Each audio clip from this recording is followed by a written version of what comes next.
Boa noite a todos, que a paz de Jesus esteja conosco na noite de hoje, para iniciar nossa palestra desta quinta-feira. Primeiramente agradecendo a Deus nosso Pai, ao nosso Mestre Jesus, aos amigos espirituais aqui da nossa casa, que estejam conosco na noite de hoje, nos abençoando, nos iluminando, nos envolvendo com muito amor e muita luz.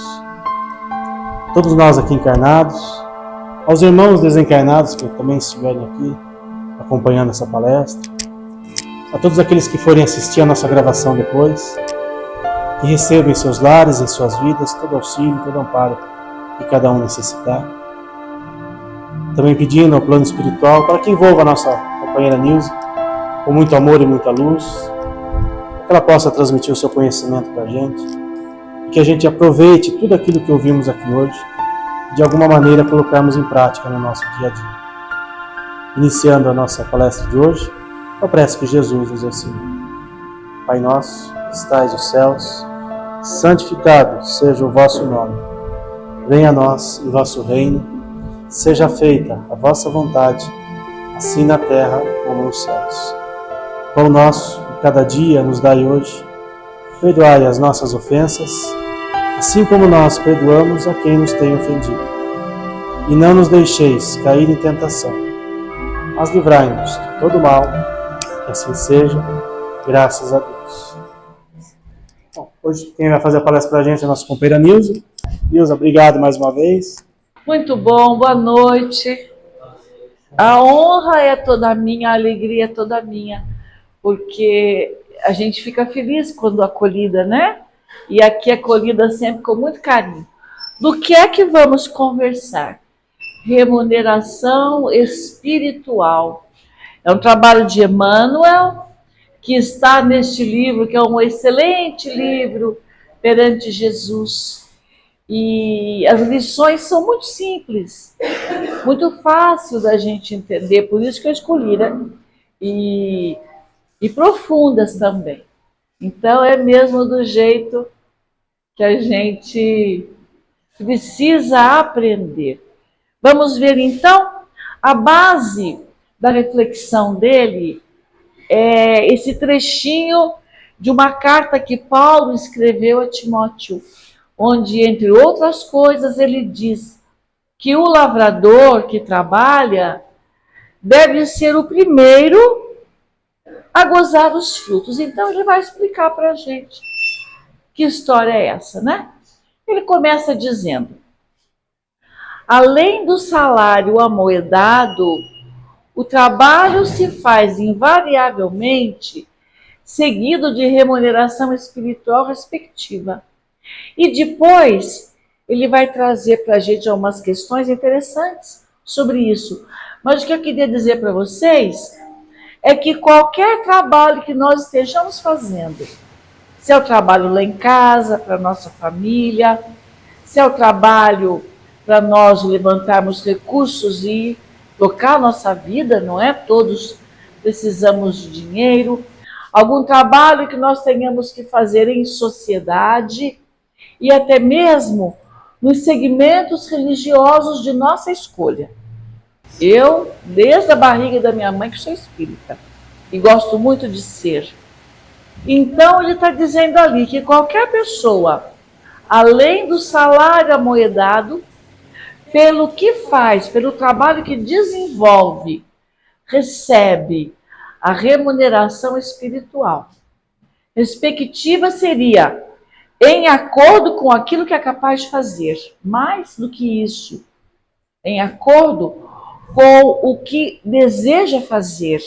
Qual é a sua intenção em cada trabalho.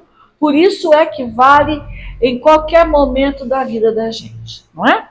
Então vamos lá. Ele completa dizendo, da qual salientamos alguns itens mais significativos, segundo Emmanuel. Mas aí eu fiquei perguntando para mim se eu posso fazer o bem em qualquer momento da minha vida. Se eu posso fazer bem feito, mas com as melhores intenções. Meu compromisso de família, meu compromisso na empresa onde trabalhei a vida inteira, meu compromisso na sociedade onde vivo, meu compromisso na casa espírita ou nas casas espíritas com quem eu tenho meu compromisso, que na verdade é o meu compromisso com Jesus, que a gente precisa pensar em qualquer canto das nossas vidas. Muito bem. Então, Emmanuel começa dizendo assim, que além do salário que recebemos pelo nosso trabalho, recebemos também a remuneração espiritual, que é, na verdade, o resultado do nosso trabalho para nós espíritos. Então é importante nós termos essa certeza. Somos espíritos provisoriamente encarnados com a proposta do nosso crescimento na nossa condição espiritual. Então o que ele diz ali, que quem vai receber somos nós, os espíritos. E é claro que tudo vai repercutir no ser humano que somos agora. Então ele fala que acende a luz da experiência. É verdade. Qualquer coisa que a gente faz é uma experiência que vivemos e que vai nos ajudar até mesmo a outro dia, se necessário, fazer melhor. Não é assim a vida da gente? Qualquer coisa. Vamos pensar num bolo que a gente faz? O primeiro pode ser que não fique lá aquelas coisas, né? Mas o segundo, pela experiência do primeiro, a gente pode caprichar, não é? Um exemplo assim, bem simplesinho, para a gente entender. Claro que vale para coisas mais importantes. O que mais que nós ganhamos nas nossas atividades? Ensina-nos a conhecer as dificuldades e os problemas do próximo, induzindo-nos a respeitá-lo. Isto é muito importante. E quando a casa espírita que nós frequentamos entrega nas nossas mãos uma cesta de alimentos para entregarmos na casa de alguém que necessita, então nós vamos lá para conhecer, nós vamos lá para levar o que o centro coloca em nossas mãos e passamos a conhecer quais as dificuldades que a criatura tem, quais os problemas que ela vive. E amorosamente, respeitosamente, nós tratamos de qualquer um dos assuntos com muito carinho, com fraternidade, como gostaríamos de ser tratados, não é assim? Quando é a nossa vez do sofrimento. O que mais que faz? Quando o nosso trabalho, seja onde for, é voltado para o bem. Promove a autoeducação. Meus amigos, quanto nós aprendemos a cada ato, né? A cada situação. Mas eu falo que também promove em nós a autoevangelização. Se nós quisermos fazer tudo, mas seguindo os passos de Jesus, que trouxe para nós, humanidade, as leis de Deus. E João de Anjos e Emmanuel dizem que Jesus foi o médium de Deus. Por quê? Porque ele trouxe todas as leis e viveu as leis divinas aqui entre nós. O que mais que nós espíritos ganhamos? Que estamos falando de remuneração espiritual, né? Recebemos remuneração espiritual. Desenvolve a criatividade e a noção de valor do tempo, que é outra questão importante. Quantas situações nós vivemos que pode ser que naquele momento a gente não encontre uma saída. Outras vezes nós encontramos a saída porque experimentamos outro dia alguma situação que com a ajuda dos espíritos nos levou a resolver. Quantas vezes, né? Acontece isso para cada um de nós. Mas ele fala também do valor do tempo. E de fato nós não podemos mais perder tempo. E todas as vezes que eu leio alguma coisa falando sobre o valor do tempo, eu me lembro do seu Manuel. Seu Manuel era um senhorzinho que trabalhava na casa espírita onde eu fui trabalhar em 1983. Quando eu cheguei lá, eles viram que eu era professora e me deram 20 crianças para tomar conta, enquanto os pais ficavam assistindo a palestra antes do passe. E eu, que não tinha experiência, olhei aquele bando de moleque e falei, nossa, meia hora não dá para nada, eu pensei. Nisso entra seu Manuel com o livro, Wilson. Querida, leia essa história para as crianças.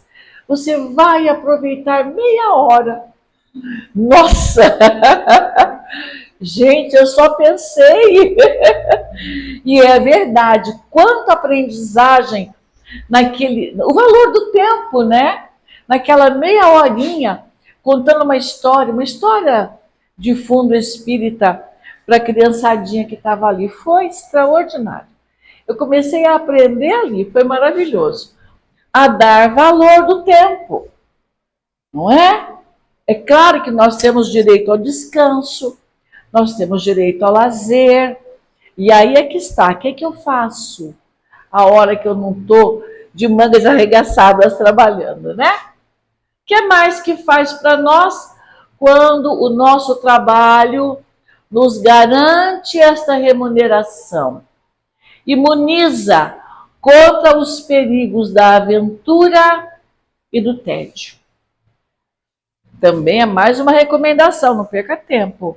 Vamos fazendo coisas boas para nós, sempre. Isto não nos impede de nos divertirmos, de irmos ao cinema, ao teatro, de dançar, de viajar, de conhecer novas pessoas. O que nós precisamos fazer? É prestar atenção num perigo muito grande, que é o tédio, mas que eu lembro sempre de Jesus quando eu estou estudando essa reflexão. Vigiai e orai para se garantir dias melhores, né? Para garantir para si mesmo uma vida mais serena e longe das inquietações. Aqui ele vem dizendo, mais uma vez, que além do salário que recebemos pelo nosso trabalho, recebemos também a remuneração espiritual. Continuando, ele diz que dilata o entendimento. Aí eu lembrei de uma amiga que um dia me perguntou se, com o nível de inteligência que nós nascemos, nós mantemos a vida inteira. Eu disse para ela que não, que a vida vai nos levando a crescer em conhecimento, não é assim? E a desenvolver este atributo que é do espírito. Nascemos, vamos lá, 10%. Podemos morrer lá por 70%, 90%. Vai depender do jeito que a gente vive e das escolhas que nós fazemos. Então, aumenta a nossa competência, aumenta a nossa capacidade também em qualquer segmento da nossa vida. O que mais? Amplia-nos o campo das relações afetivas. E eu falo para vocês, de encarnados e desencarnados. Quando nós praticamos o bem, em qualquer lugar, a qualquer tempo, nós vamos ganhando a confiança de espíritos mais avançados do que nós, sem dúvida nenhuma, e que vêm sempre nos apoiar, para que nós possamos continuar fazendo o melhor. Mas também nós ganhamos a simpatia dos amigos, a colaboração nessas relações afetivas de encarnados. Quantos amigos nós conquistamos pela confiança, não é? Tem amigos meus que eu falo sem medo de errar. Que bom que fulano chegou. Que bom que o Wilson me chamou, né? Temos não é, meu amigo? Uma confiança muito grande um no outro, né? Sabemos disso. Um afeto profundo. Então a gente vai ganhando amigos encarnados, amigos do mundo espiritual, claro, dependendo do que estamos fazendo. Além disso tudo, extingue pouco a pouco, isso aqui é importante, porque não é de uma vez só, as nossas tendências inferiores. Porque nós somos hoje a somatória de todas as vidas que nós já vivemos. Mas o plano espiritual faz uma seleção e nos ajuda a resolver as vivências que vamos ter que experimentar nesta vida, não é tudo. Talvez algumas competências profissionais que não vão nos ajudar nessa vida são nossas, estão guardadas. Fica muito claro aquilo que nós precisamos fazer, porque vai de fato nos ajudar nessa nossa caminhada. Mas vai extinguindo aos poucos as tendências inferiores que ainda estejamos trazendo de existências passadas. Trouxemos, sem dúvida nenhuma, um pouco de egoísmo, um pouco de orgulho, um pouco de ambição, um pouco de ganância, ciúmes, inveja, e assim vai, né? Juntar nossos dedinhos das mãos aqui, vai faltar dedinho, não vai? Porque são muitos os erros que nós já cometemos. E agora, graças a esta doutrina, nós já sabemos fazer escolhas. E já estamos conseguindo, ainda que de pouquinho, extinguir em nós algumas tendências inferiores. Já trocamos a nossa irritabilidade pelo silêncio, que ajuda, não ajuda? Né? Minha mãe falava assim: filha, a palavra é prata e o silêncio é ouro. Quando preciso, ó, não é? Outra coisa que ela ensinou muito, até hoje, eu ouço ela falando para mim, que já está no mundo espiritual. Quando está difícil, eu escuto ela dizendo assim: paciência, filha. E eu atendo a minha mãe, como se ela estivesse aqui do meu ladinho, porque ela está, não é? Então, ela vai, a vida vai nos ajudando a fazer trocas, a diminuir a impaciência, a olhar para nós mesmos e perceber se estamos com um certo grau de irritabilidade, de incompreensão, de intolerância. Quantas coisas para nós tratarmos, não é? Para sermos mais felizes. Prazer de servir. Olha, meus amigos, esse trechinho aqui, para mim, é a tônica deste trabalho de Emmanuel. Veja que interessante. Ele diz assim: quando o trabalho se transforma em prazer de servir, surge o ponto mais importante da remuneração espiritual.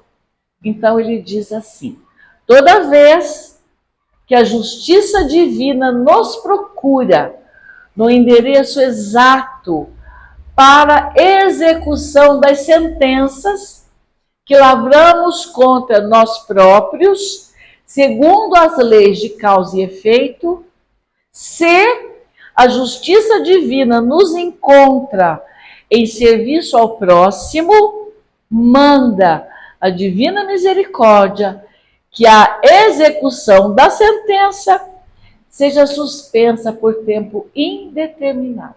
Isso é maravilhoso. Então eu lembro da história do seu Belmiro. Eu adoro contar essa história. Naquela encarnação, essa última encarnação, era um ser humano extraordinário.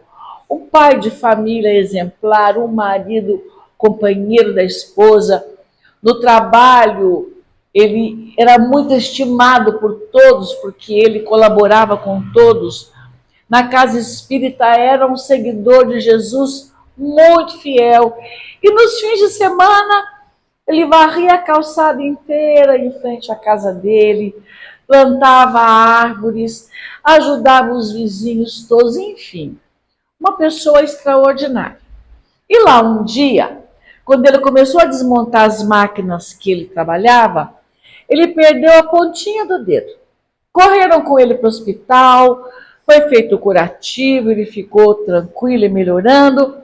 À noite ele foi na casa espírita e o mentor disse para ele que numa encarnação lá atrás ele tinha sido senhor de escravos. E quando os escravos erravam, ele mandava colocar o braço do escravo no engenho para cortar. Só que a cada reencarnação, aquele espírito foi humanizando-se, essa é a palavra certa, né? Tornando-se um espírito mais valoroso e com uma data prévia para resgatar os erros do passado, né? Mas a bondade dele cresceu tanto, o gesto de fraternidade dele, a amorosidade dele, o seguir Jesus, garantiu para ele perder só a pontinha do dedo. Não é bom saber isso? Centésima parte, né, dos nossos erros. Gosto muito desse trechinho da lição, porque nos entusiasma a fazer o melhor, né? Porque nós sabemos que trouxemos erros lá de trás, sem dúvida. Mas como pagar, né? É o que a gente precisa pensar, mas sem nos preocuparmos muito. Então tá, Emmanuel vem falar do prazer de servir. E quando ocorre o nosso contato com a justiça aqui da Terra, a influência de todos aqueles a quem tenhamos prestado algum benefício aparece em nosso auxílio. Sempre, quando nós estamos vivendo alguma situação embaraçosa, que a gente não sabe resolver naquele instante, aparece uma alma bendita que nos ajuda, não tem disso? Em 2004, eu acordei com o meu amigo dizendo para mim, doutora Sônia, eu perguntei para ele, por quê? E ele me respondeu, você vai precisar dela. E levantei para trabalhar, porque ninguém continua dormindo com uma situação dessa, né? Ele avisou, agora se vira, minha filha. Fui trabalhar, 10 horas da manhã, eu precisava de uma médica. E muito, não era para mim, era para meu filho. Agarrei atrás dela. E realmente, ela foi aquela criaturinha que me amparou amorosamente. Sabe, foi até hoje, isso tem mais de 20 anos, não, quase. E até hoje tenho uma gratidão profunda pelo bem que ela fez para meu filho. Então, é feito assim, né? Advogados naturais em nossa casa, pessoas que querem de fato nos auxiliar, amenizando as penalidades em que estejamos incursos ou suprimindo-as de todo. Foi o que Sônia fez para mim, não é? Se já tivermos resgatado em amor aquilo que devíamos em provação ou sofrimento, com essa finalidade, retificação e tranquilidade em nós mesmos. Isso é muito importante. Aí a gente joga essa pergunta, tenho servido ao próximo? Tenho feito alguma coisa? E eu falo que tem que começar lá em casa, porque é o lugar mais importante para nós. A convivência com o outro, a tolerância, que é a caridade, a compreensão, enfim. E aí tem essa mensagem também que é de Emmanuel e que está muito ajustada com tudo isso que a gente ouviu até agora, porque é um convite à caridade em qualquer segmento da nossa vida. Diz ele então, todos os desafios do mal devem encontrar no campo de nossas almas a resposta em Jesus. Então seria o que Jesus faria por nós. Para a calúnia, a resposta é caridade em forma de perdão. Para o egoísmo, a resposta é caridade em forma de renúncia. Para o fanatismo, a resposta é caridade em forma de tolerância. Para a ingratidão, a resposta é caridade na forma de esquecimento. Para a preguiça, a resposta é caridade em forma de trabalho. Para a tentação, a resposta é caridade em forma de resistência. E ele continua dizendo: para a violência, a resposta é caridade em forma de brandura. Para o crime, a resposta é caridade em forma de socorro às vítimas da delinquência. E eu acrescento: quem mais precisa de oração, neste caso, é o agressor. Precisa muito de oração, porque ele está completamente distante das leis divinas. Concordam comigo? Quando aconteceu aquele desastre lá nos Estados Unidos, no 11 de setembro, eu tinha reunião lá no João Rocha aquela noite. E eu convidei o público para orar o mentor daqueles crimes. Nossa, gostaram, não? Falei, mas é ele quem mais precisa. Mais do que qualquer um outro. É aquela criatura, não é? Para as trevas, a resposta é caridade em forma de luz. De novo a pergunta: temos servido ao próximo? Para a gente pensar, não é? Simplifiquemos, diz Emmanuel. Por toda parte vemos o excesso de bagatelas, caprichos e ilusões que absorvem a nossa vida muitas vezes, né? E desfiguram-na também. Ricos, inutilmente preocupados com o patrimônio que não lhes pertence. Aí eu lembrei da minha mãe, seus inúmeros conselhos. E dependendo da situação, ela dizia assim: quando a gente morre não leva nada. Caixão não tem gaveta. Pobres flagelados sem proveito pela obsessão da necessidade.